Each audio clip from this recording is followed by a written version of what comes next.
Hi, I'm Stacy with WTI.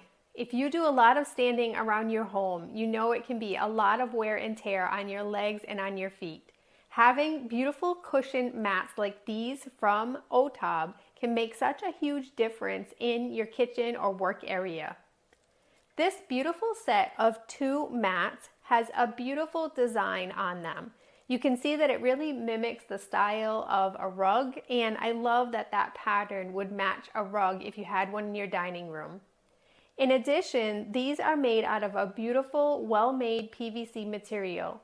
I love having something to stand on in the kitchen, but if it's fabric or cloth, let's face it, it often gets very dirty. These are so easy to clean. You can easily wipe them anytime you have a spill, and even sweeping them can be a lot easier thanks to that material.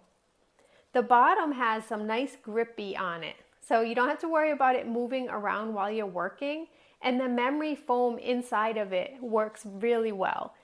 I also love that these are really well made. Around the edges, it has a nice seam. I don't feel like it's going to rip or fray, but rather these are really durable and they're just so beneficial for the kitchen. If you have hard floors or hardwood, or these are on concrete, any of those work areas can be so tiring for your legs. Having some awesome mats like these can make a huge difference. Not only are they super functional, comfortable, but they're really pretty also. If your legs are tired, I say go for these mats. You will be really happy that you did. But that's just my point of view.